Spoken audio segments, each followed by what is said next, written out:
Hallo Leute und herzlich willkommen zurück zu einem neuen Kauf das, nicht das Video, dem Format, in dem ich euch tolle Alternativen für Flop-Produkte zeige. Ich bin bereit! Dann starte ich mal mit diesen 3 Tonern, die ich einfach gerne als Ganzes zusammenfassen möchte. Denn das hier sind die Toner von SkinChonsa und wie ihr sehen könnt, habe ich alle 3 bereits regelmäßig verwendet. Und ich muss leider sagen, dass ich nicht finde, dass sich diese Toner lohnen, denn ich konnte bisher keinen nennenswerten oder gar positiven Effekt auf meine Haut feststellen. Falls ihr etwas aus der Skincare-Reihe von SkinChonsa ausprobieren möchtet, was sich jetzt nicht unbedingt im Sonnenschutzbereich bewegt, dann schaut euch stattdessen lieber die Ampullen an.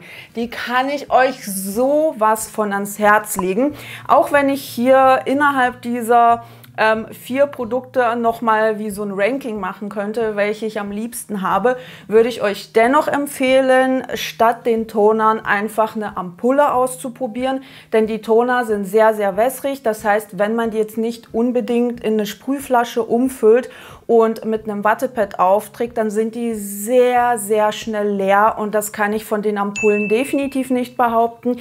Die sind vom Preis-Leistungs-Verhältnis wirklich top, vor allem wenn ihr sie im Sale bei YesStyle bestellt. Ihr bekommt wahnsinnig viel Produkt, die Konsistenzen sind nicht so wässrig, also deutlich dicker, was die Textur angeht und dadurch lassen sich diese Ampullen einfach großartig mit den Händen auftragen, ohne dass man zu viel Produkt verschwendet und hier kann ich auch definitiv sagen, dass ich einen positiven Effekt auf meiner Haut wahrnehmen kann. Ich gehöre ja zu den Menschen, die mit dem Isana Liquid Moisturizer nicht sonderlich viel anfangen können, weil ich es zum einen zu klebrig finde und zum anderen aufgrund der Handhabung nicht weiß, wo ich es genau in meine Routine integrieren soll. Aber falls es euch ähnlich gehen sollte, dann habe ich jetzt eine Alternative für euch parat. Und zwar ist es das Isana Glow Anti-Ox Toner Spray mit 2% Niacinamid, welches in dieser Konzentration barriereunterstützend wirken kann.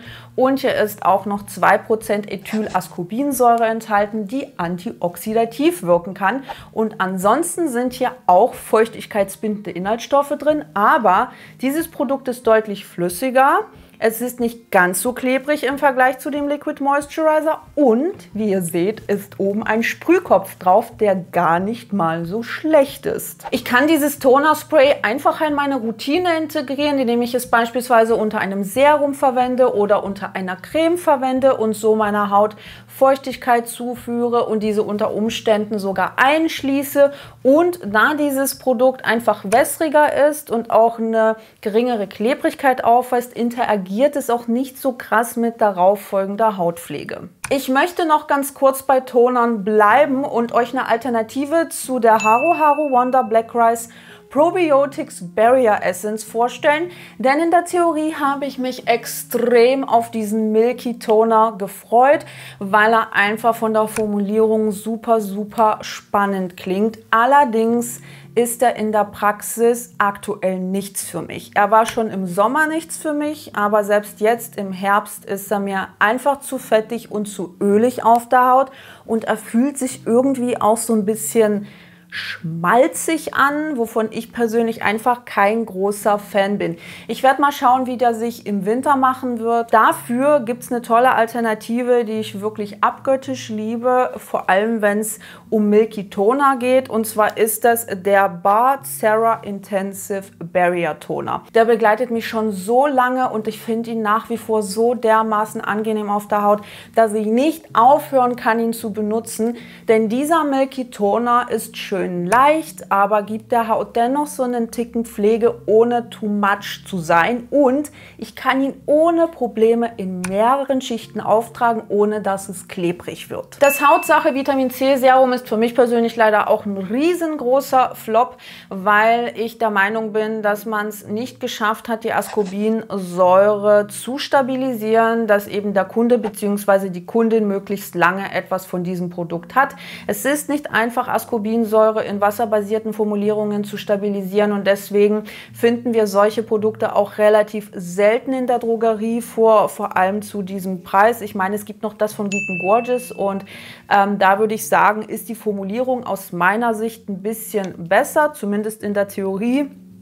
Und hier ist es einfach so, dass mir direkt nach dem Öffnen aufgefallen ist, wie intensiv gelb dieses Produkt ist. Also es war nicht leicht gelb oder blassgelb, sondern es hatte schon ein tief gelbes, fast schon oranges Erscheinungsbild. Und ja, das war für mich einfach sofort ein Zeichen dafür, dass hier die Ascorbinsäure oxidiert ist. Ich habe es sofort in den Kühlschrank gepackt, aber es sieht mittlerweile schon sehr, sehr unschön aus, riecht nicht ganz so gut und es färbt eben auch aufgrund der fortschreitenden Oxidation meine Haut ein. Deswegen macht es mir absolut keinen Spaß, dieses Serum zu benutzen und ich habe es noch nicht mal einen Monat offen.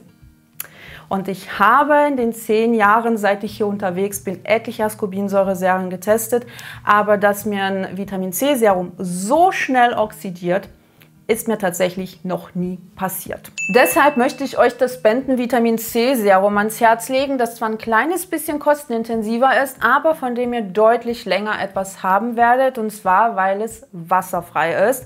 Denn Ascorbinsäure ist in wasserbasierten Formulierungen gar nicht so einfach zu stabilisieren und deswegen sieht dieses Vitamin C Serum auch immer noch so gut aus wie am ersten Tag. Ich habe das seit dem 25.04. offen und es hat sich bisher gar nichts verfärbt. Es ist immer noch wunderschön weiß, denn Ascorbinsäure kommt als weißes Pulver daher. Es ist nicht orange, nicht braun und auch nicht tiefgelb, sondern es ist ein weißes Pulver.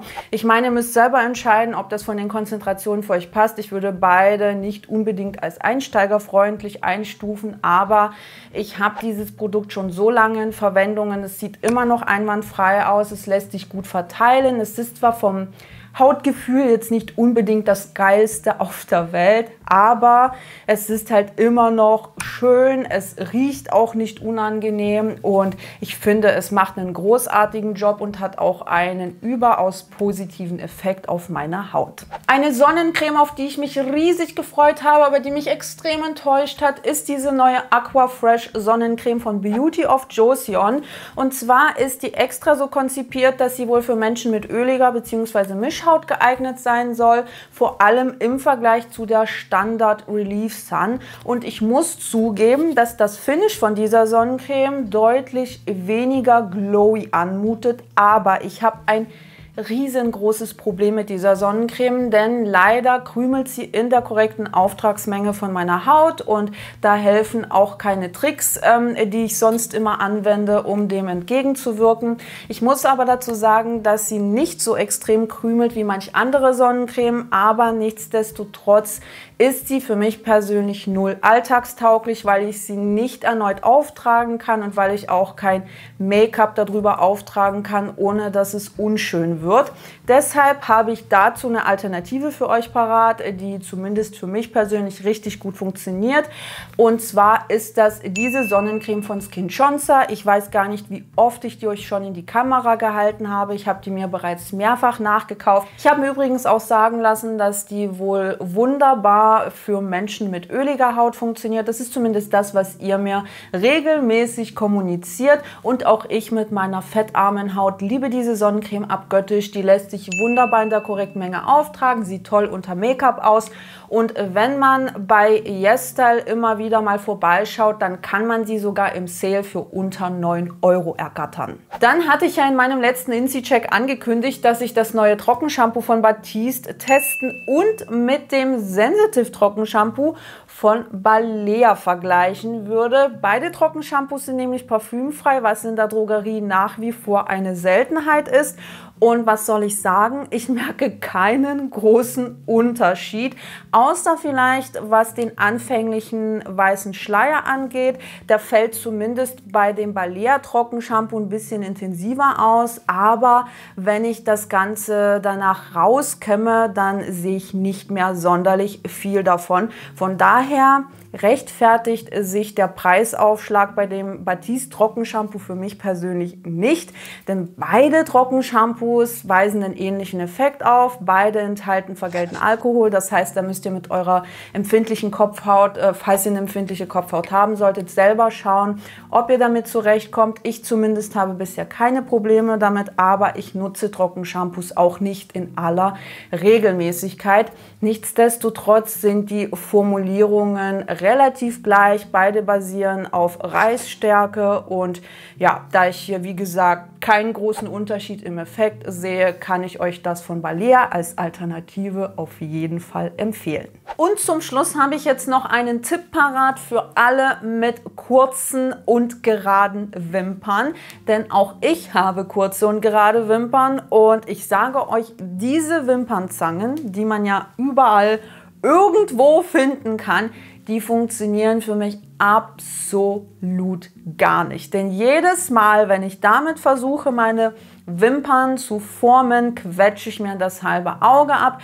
Zum einen, weil meine Wimpern halt relativ kurz sind und ich ja mit diesem Ding nicht sonderlich gut rankomme und zum anderen, weil meine Augenform es auch nicht zulässt, dass ich da schmerzfrei durchkomme, indem ich versuche, meine Wimpern zu curlen. Und ich sage euch, das Tool, das ich euch jetzt zeigen werde, war eine absolute Offenbarung für mich und es kostet unter 3 € bei YesStyle. Und zwar ist das eine Mini-Wimpernzange. Sorry, dass meine ein bisschen keimig aussieht. Ich habe die vorhin erst benutzt.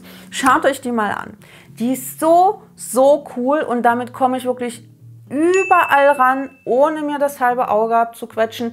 Klar muss man das ein bisschen üben, weil es einfach mal eine andere Form ist und man das Ganze ein bisschen anders bedienen muss im Vergleich zu diesen Standard-Wimpernzangen. Aber sobald man den Dreh raus hat, ist das so ein krasser Gamechanger. Ich sag's euch, es war für mich eine absolute Offenbarung, weil ich einfach bei super vielen Leuten immer gesehen habe, wie die Mascara benutzen und Wimpernzange benutzen und ja, wie toll Wimperntusche bei denen immer ausgesehen hat. Aber bei mir kam das nie durch, kam nie zum Vorschein und ich habe mich jedes Mal geärgert, wenn ich Wimperntusche benutzt habe und habe dann eigentlich nahezu jedes Mal Fake Lashes aufgeklebt, weil ich mit Wimperntusche und den Standard-Wimpernzangen einfach nichts erreichen konnte, bis ich dieses Ding entdeckt habe und seitdem weiß ich, was für einen krassen Unterschied eine passende Wimpernzange machen kann. Das war's schon mit meinem heutigen Kauf das nicht das Video. Ich hoffe sehr, dass es euch gefallen hat und auch ein kleines bisschen hilfreich war. Ich persönlich liebe es ja, diese Videos vorzubereiten, weil ich Produkte auch unter anderen Gesichtspunkten betrachten und miteinander vergleichen kann. Wenn ihr diese Art von Videos mögt und wenn ihr möchtet, dass ich das Ganze öfter mache, dann schreibt es doch gerne in die Kommentare. Lasst mir ein Däumchen nach oben da und teilt das Video, denn wie ihr wisst, hilft das mir und meinem Kanal extrem auf die Sprünge. Und wir sehen uns dann im nächsten Video. Ciao!